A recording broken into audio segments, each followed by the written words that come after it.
Hello and welcome back. Extremely good weather today. It's really warm. I would say it's probably the warmest day of the year so far. So I was trying not to do too much manual stuff, heavy lifting and digging and that, but there's not much more I can do apart from that kind of stuff. So what I'm going to do is I'm going to clear the area where the shed is going to go, dig that over and cover that with some plastic matting, and then I'm going to take this wood and that wood and this wood and that wood and pile it all up nicely where the shed's going to go, so that I can free up the space for everything else. I made another planter this morning. I'll show you that now. This is going to be, the idea of this one is for carrots. I've made it quite deep. It's really heavy. That's the problem, because the two end supports are oak. So I'm gonna stick that probably down here where this wood is, just down the centre, and maybe make another similar sort of sized one, maybe not so deep, for some more strawberries when they come along. So yeah, again, lots to be getting on with, but because it's so hot, I'm just going to take my time over it really.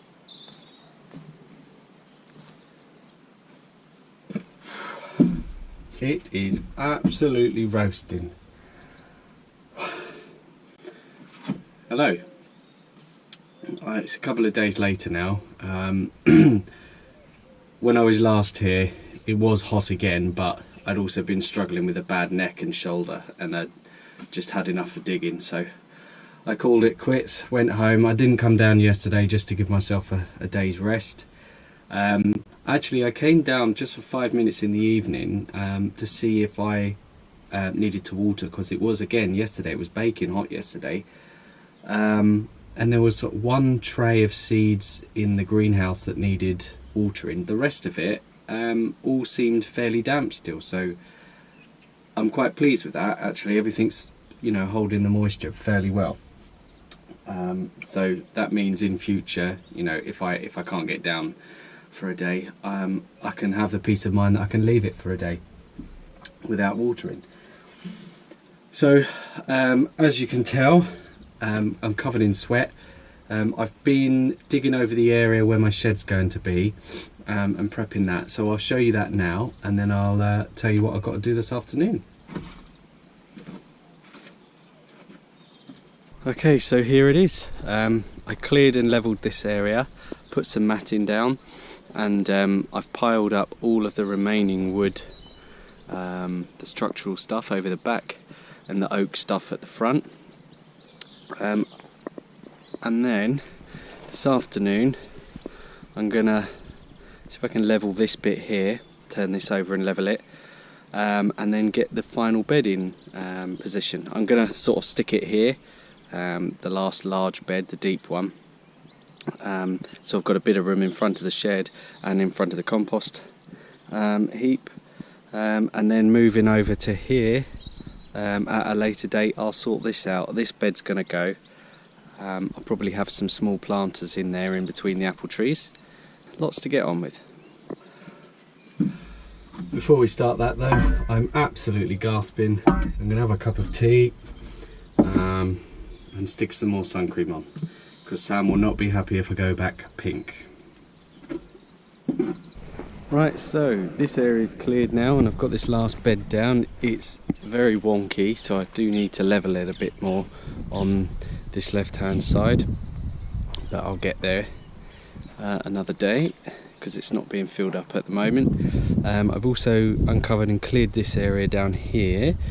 I'm thinking I might try and squeeze my beans in, my runner beans down here, because I'm not going to grow that many, and this might be the ideal spot for them. I did grow them along this edge but further back last year, but it would just be to save some bed space up the other end.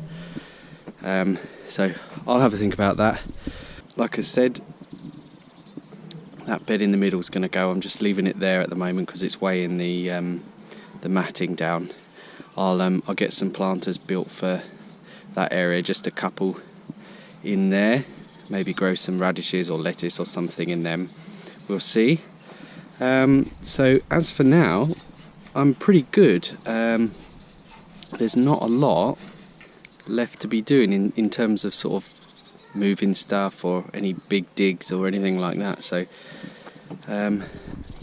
this bed will want filling up. So this bed actually, I'm wondering whether or not to grow my giant pumpkin in there and dedicate that bed to it. I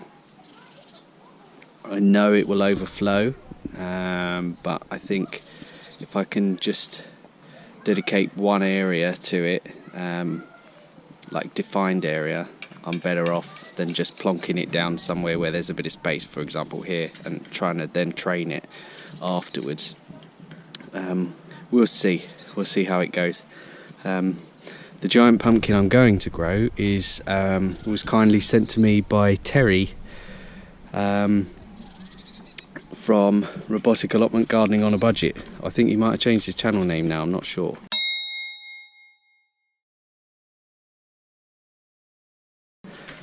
But he kindly sent me a seed from a giant pumpkin, and I'm going to try and get that in the next few weeks and see how it goes.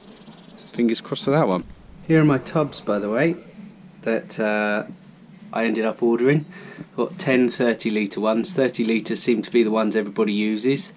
Yeah, when I saw the advert on eBay, I didn't think with the dimensions listed they'd be big enough, but I took a punt and ordered them because they were listed as 30 litre pots, and they look ideal size. So we'll get them in a couple of weeks, maybe next week, the earlies I think.